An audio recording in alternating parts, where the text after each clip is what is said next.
Welcome back to Coach's Read. Today we're going to finish off Help, I'm Trapped in My Gym Teacher's Body by Todd Strasser. Chapter 29. That night in Mr. Braun's apartment, I ordered a pizza and watched TV. I was still really ticked. I didn't have to switch back if I didn't want to, and they couldn't make me. I didn't care who they told. No one was going to believe them, and even if someone did, it was tough noogies. Ding dong! The doorbell rang. Figuring it was a pizza delivery guy, I answered it. But the pizza delivery guy wasn't standing outside. Bertha was. I had forgotten about her. Teddy! Her eyes got watery, and she threw her arms around my neck and hugged me. I swallowed nervously and backed out of her grasp. Hi, Bertha. How was the pageant? Bertha shook her head sadly and started to unbutton her coat. The same old problem, Teddy. I watched her unbutton the coat. Oddly, it looked about 5 sizes too big. What problem? I asked. The judges have always criticized me for extreme muscularity. Bertha pulled off her coat. They're so sexist. They just can't deal with a woman with lots of hard, dense muscle. Bertha tossed her coat on the couch. I felt my jaw drop. She was totally muscle-bound. From the neck up, she was definitely attractive, but from the neck down, she had the biggest muscles I'd ever seen on any woman anywhere. What kind of pageant is Miss Galaxy? I stammered. Bertha scowled. A bodybuilding competition. You know that, Teddy. Is something wrong? Looking worried, Bertha stepped toward me. I stepped back. There was no way I could deal with this. No way. The next thing I knew, 2 mammoth, muscular arms went around me and squeezed me so hard that I could hardly breathe. Hey, come on, honey, she whispered in my ear, sending a shiver down my spine. It's me, Bertha, your big, mushy-wushy lovey-poo. Suddenly, it was time to switch bodies. Chapter 30. There must have been a power surge when the emergency generator kicked in, Mr. Dirksen said as he fiddled with the dials on the experiment. Jessica, Josh, Andy, Mr. Braun in my body, and I were in the science lab. It was the last period of school before Christmas vacation. How come you suddenly changed your mind? Andy asked me. I glanced out of the corner of my eye at Braun in my body. Bertha came home last night. And? Mr. Braun raised my eyebrows curiously. Let's just say she was really happy to see me, you. Mr. Braun squinted my eyes suspiciously. She's a very nice person, I added quickly. I can see how you two have a lot in common. Meanwhile, Jessica was looking up at the clock over the lab door. 5 minutes left, Mr. Dirksen. We better hurry. You know what happens the second school's over. I'm hurrying, Mr. Dirksen replied. I just want to make sure everything's in order before we begin. As soon as the last bell rang, everyone who was still at school was going to bolt like wild horses out of a corral. Mr. Blanco and the janitors would come around and shut the place down as fast as they could. Jessica turned to me. I hope you learned something from this experience. Sure, I said. The bigger you are, the more pizza you can eat. Jessica rolled her eyes. Figures. I've learned quite a lot, actually, said Mr. Braun in my body. In fact, the experience has caused me to reassess my entire philosophy of life. Quite frankly, I've come to realize that there must be some higher purpose to our existence than simply striving for big muscles.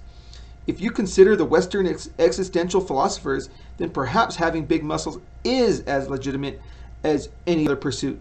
But if you take more of a Darwinian outlook, specifically that we should endeavor to enhance the species for the sake of future generational survival, well, that certainly brings into question such an egocentric pursuit of bodybuilding. Josh scrunched up his face. What is he talking about?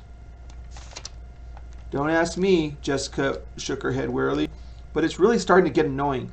Last night, he went on for hours about the nature of the universe. I was just about ready to barf.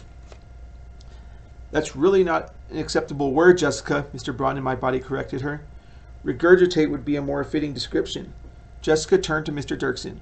Would you please switch them back now? I think we're ready, Mr. Dirksen replied. I hope so, Andy said, eyeing the clock. There's less than a minute left before school ends. All right, Mr. Dirksen said. Mr. Braun and Jake, take your positions. Josh, please turn off the lights. Why, Mr. Dirksen? Josh asked as he went to the light switch by the door. We're going to need, we're going to need every ounce of energy we can draw, Mr. Dirksen explained. Josh flicked the light switch off and the room became dim. Mr. Dirksen turned some knobs and his experiment began to hum. All right now, he said, peering at some dials. Just a few more minutes. Bzzz, the final school bell rang. Uh-oh, Andy gasped. Don't worry, Kent. Mr. Dirksen peered at the dials. The whirring sound was growing louder. It'll just take another moment. 4, 3, 2, 1. I felt a slight jolt. Then the door to the lab opened. Principal Blanco stepped in and flicked the light switch. Whoomp. Everything went back. Chapter 31. I opened my eyes. I was lying on my back on the cold, hard floor of the science lab. Everything was spinning, but I managed to focus on the ring of faces staring down at me with awestruck expressions. Mr. Dirksen, Jessica, Principal Blanco, Andy, Josh, and Mr. Braun. When I saw Mr. Braun's face, I relaxed. We'd made the switch. Jake, are you okay? Jessica gasped. I think so, still feeling dizzy. I pushed myself up to a sitting position. I guess I must have fainted or something. The others shared a worried look. Oh my gosh, Mr. Braun gasped. No, this can't be true. What is it? I asked, still trying to shake the cobwebs out of my head. It didn't work, Andy said. Sure it did, I said, pointing at Mr. Braun. He's Mr. Braun and I'm... The words trailed off as I focused on the arm I was pointing with. It was a huge, muscular arm. I knew Mr. Braun had been exercising my body really hard, but there was no way I could have grown muscles as big as these. I looked at Mr. Braun, who was looking down at his body. Only it wasn't his body. It was mine. Chapter 32.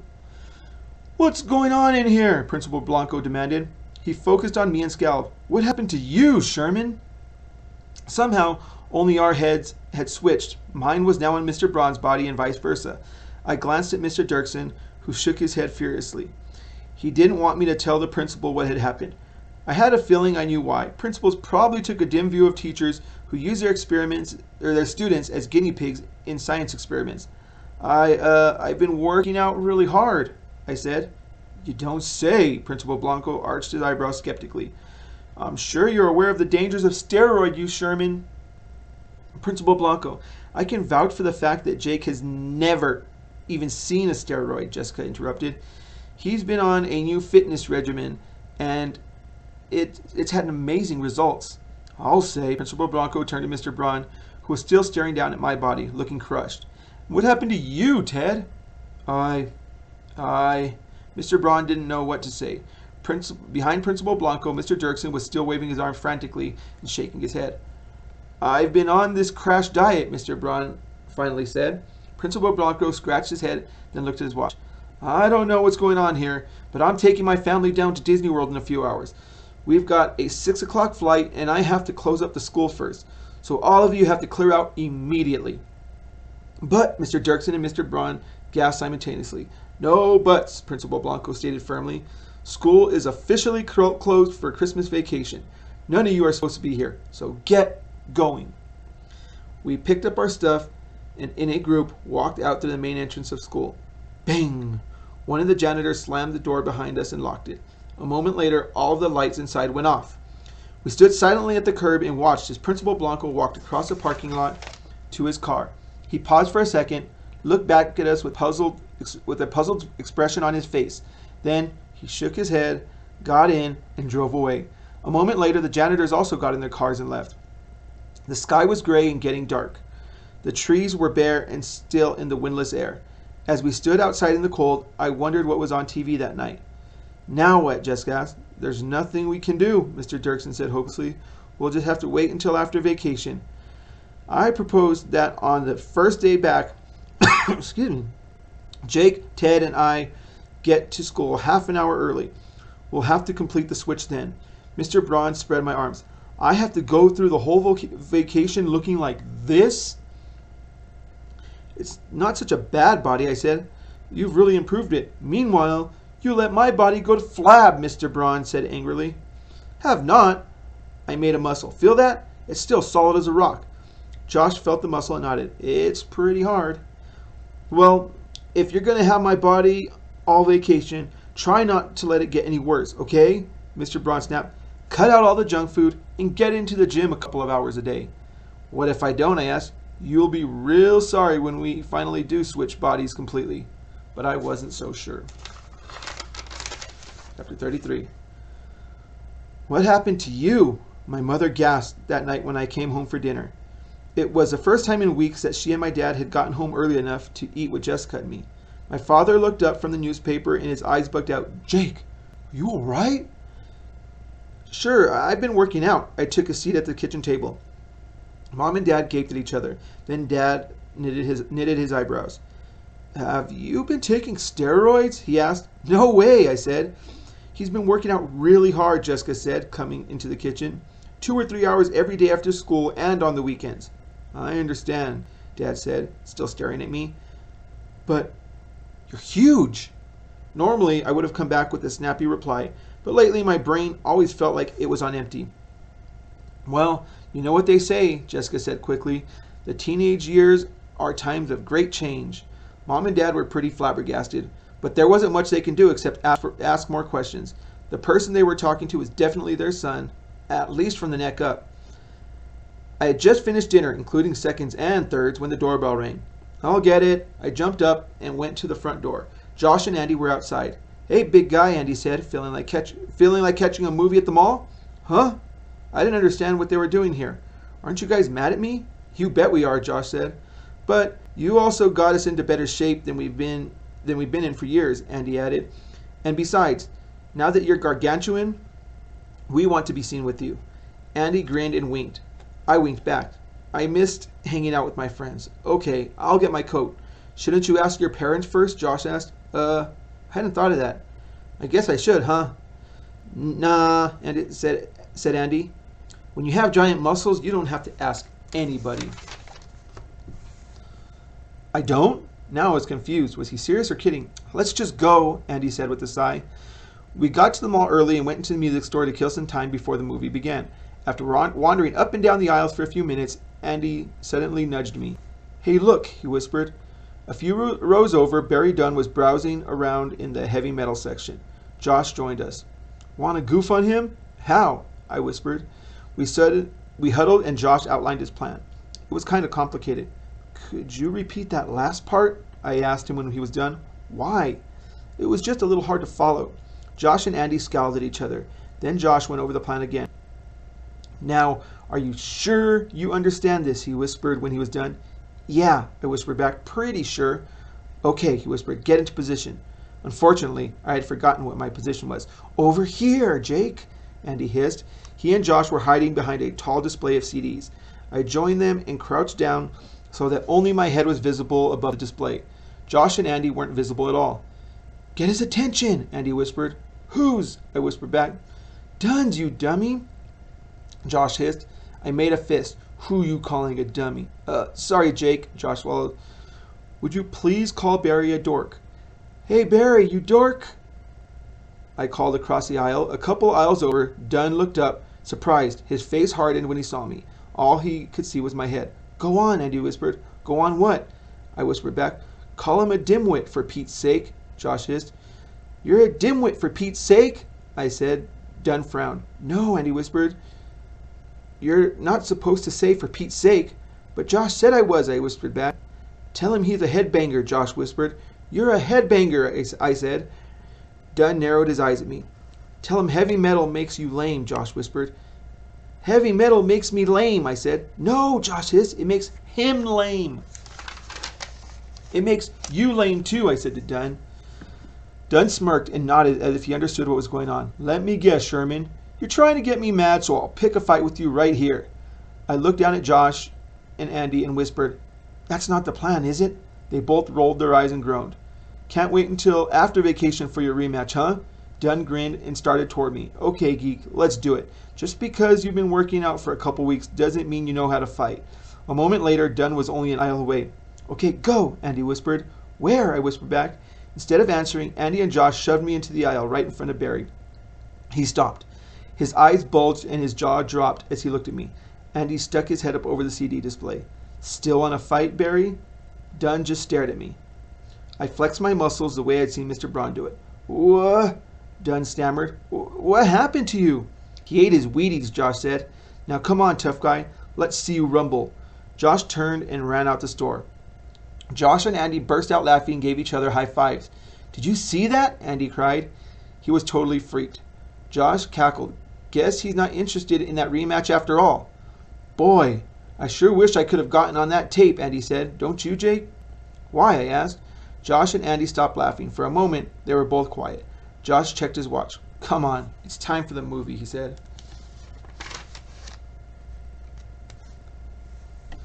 Chapter 34. Before the movie started, Josh bought a container of popcorn for the three of us to share.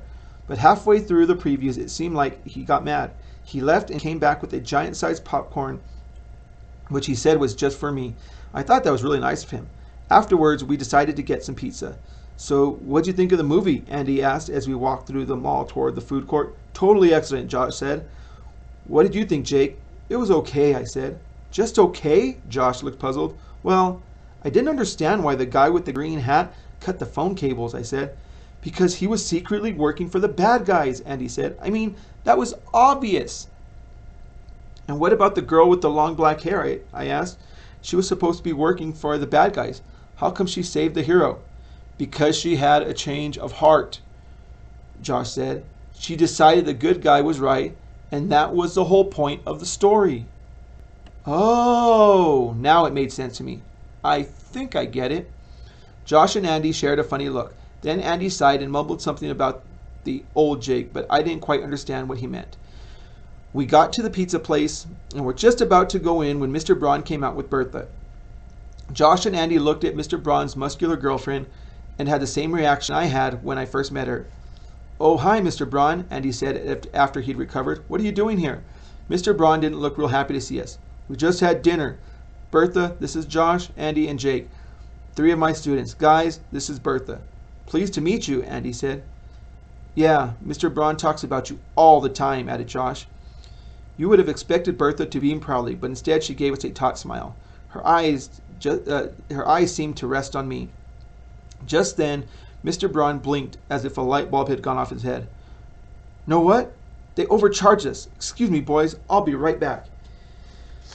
He went back into the pizza place. Meanwhile, Bertha looked me over with a warm expression on her face.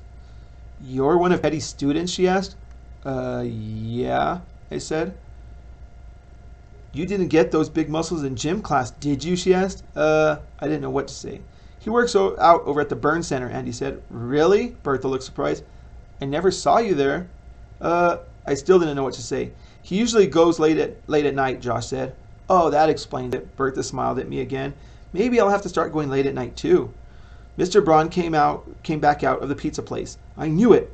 Our waitress miscalculated the sales tax. She charged us 73 cents too much. Wow, Teddy. You really grew brains while I was away, Bertha said, sounding a little sarcastic.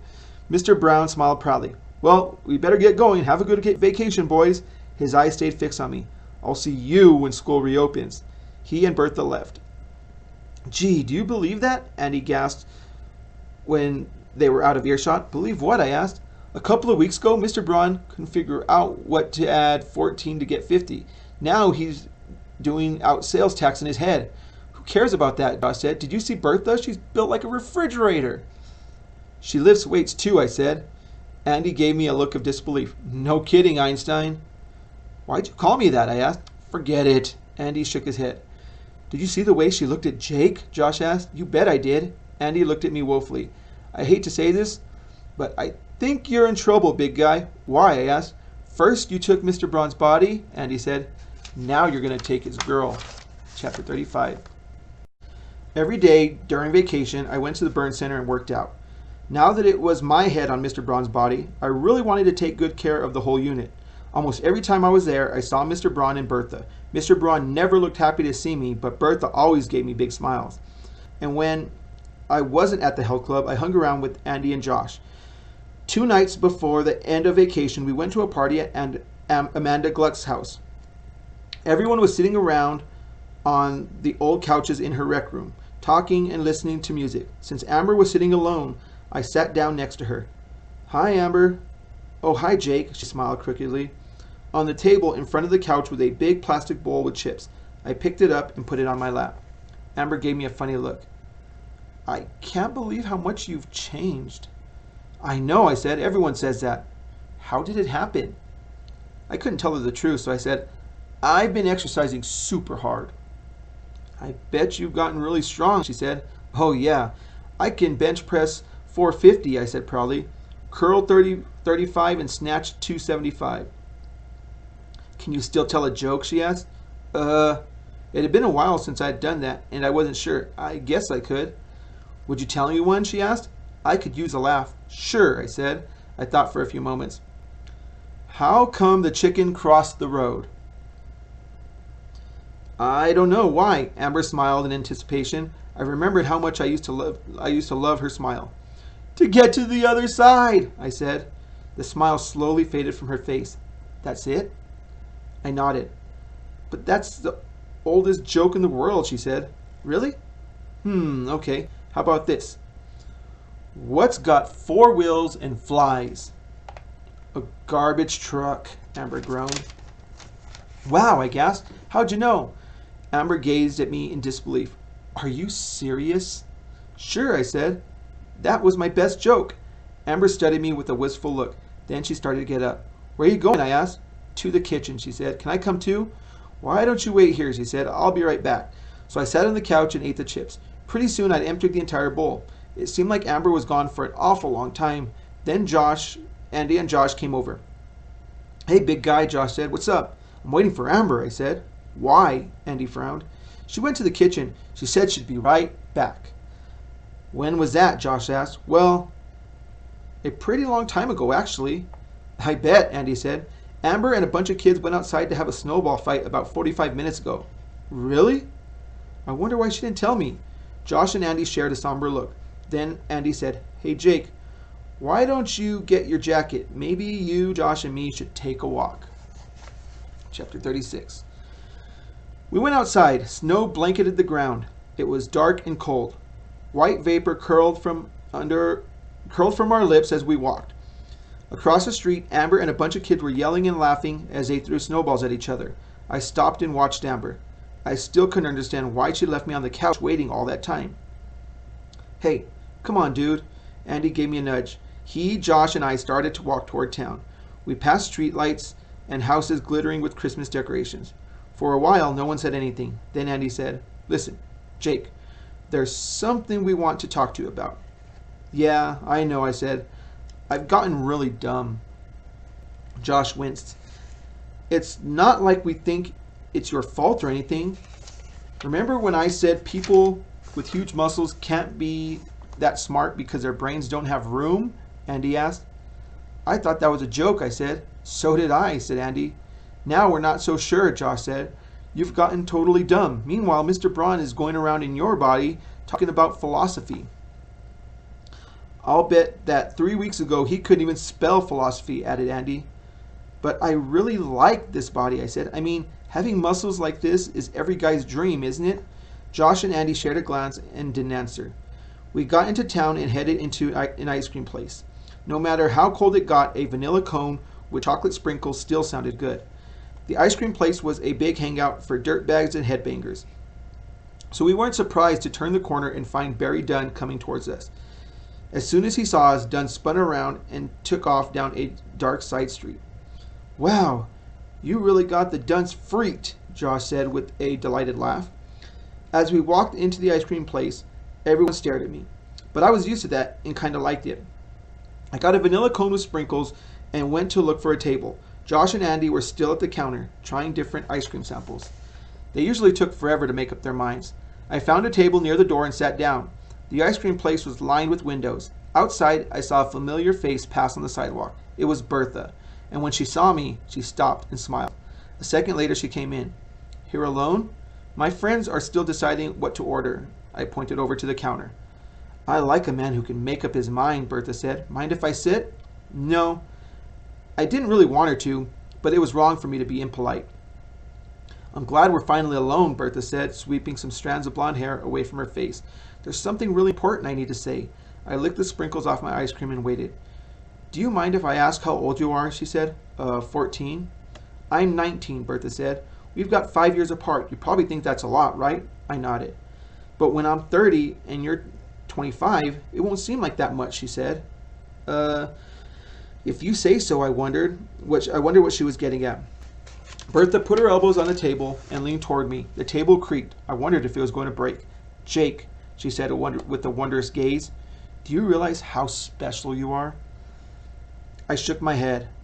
If you're built like this at the age of 14, do you have any idea what you're going to look like at 25?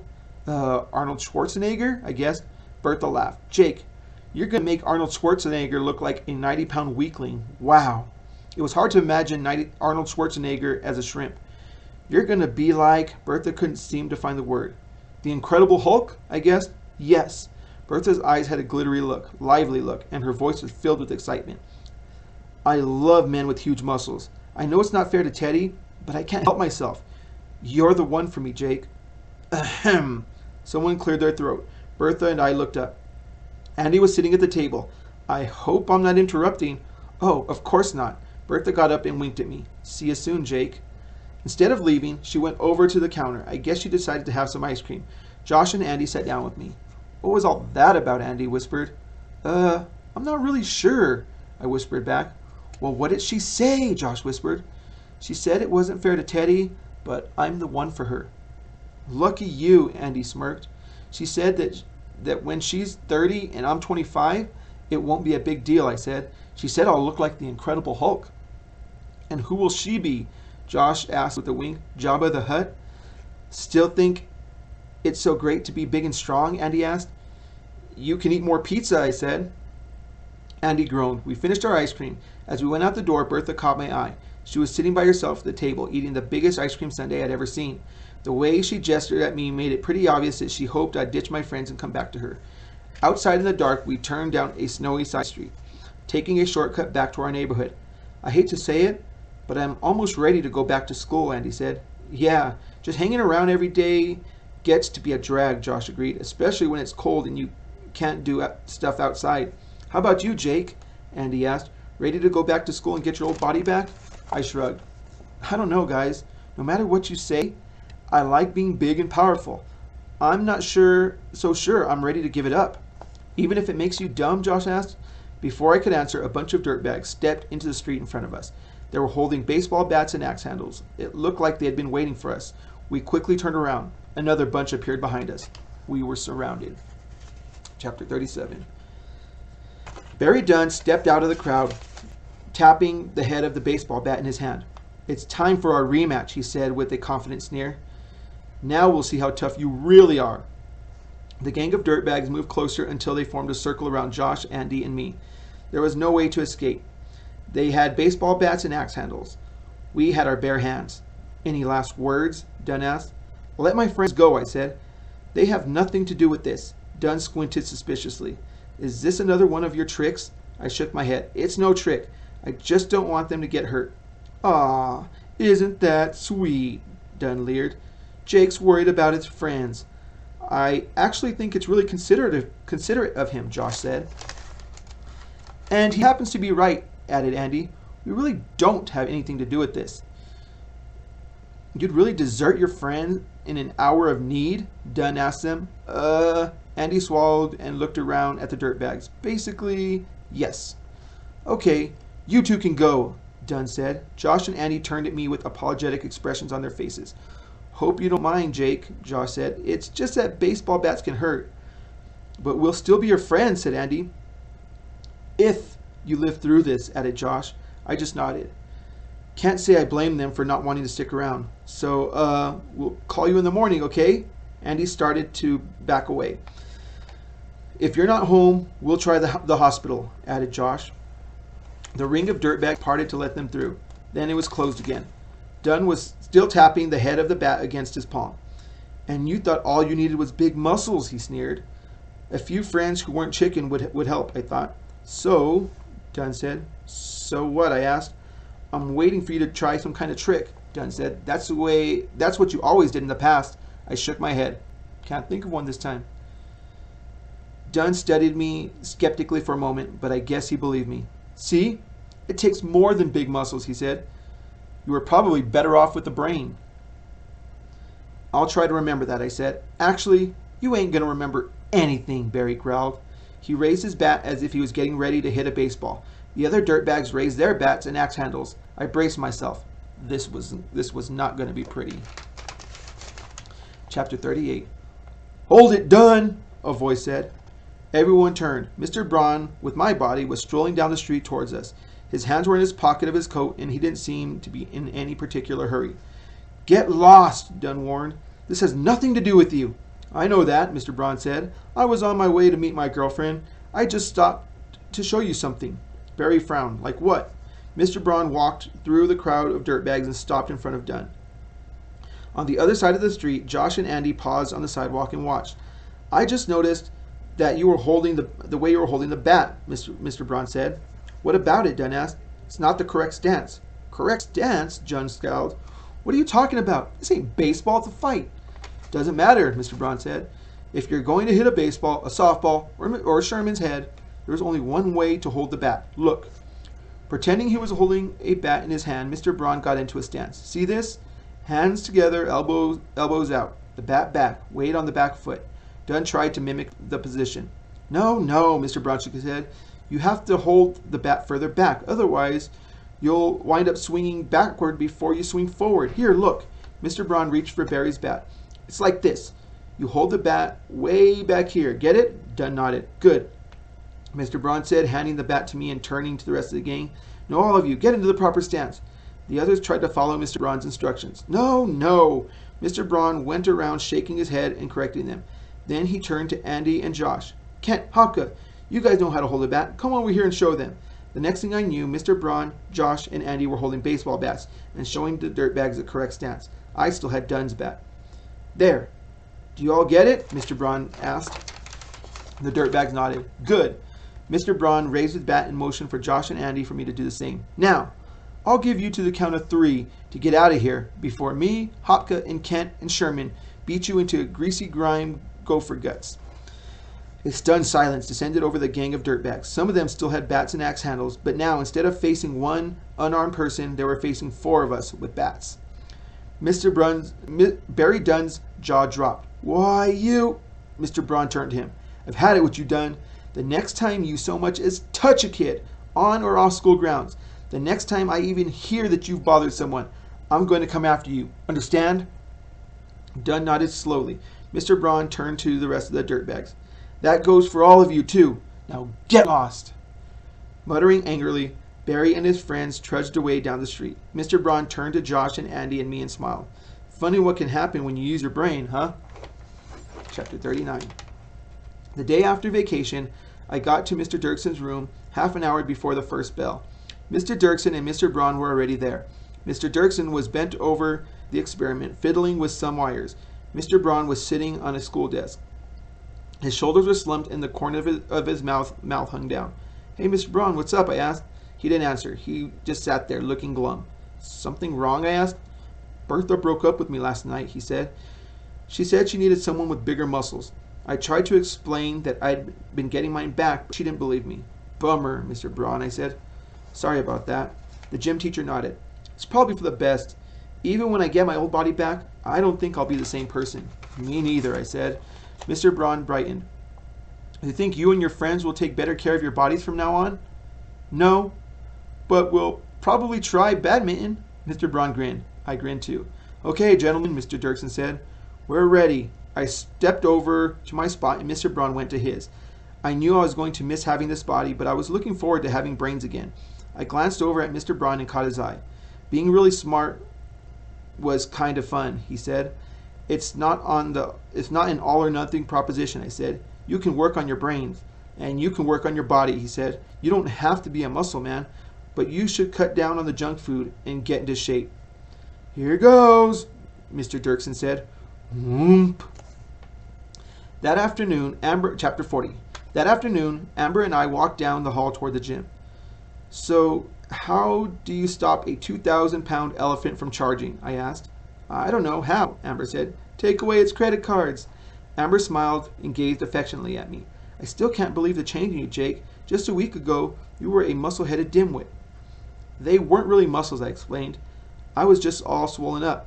It was an allergic reaction to something I'd eaten, and the reason I had seemed so dim was because of the medication they gave me. It was a totally feeble explanation. But people seemed to buy it just the same. How else could they explain what had happened to me? Well, I'm glad you're the old Jake again, Amber said. "Hey, you guys, wait up," someone yelled. We turned and saw Josh and Andy jogging up the hall towards us.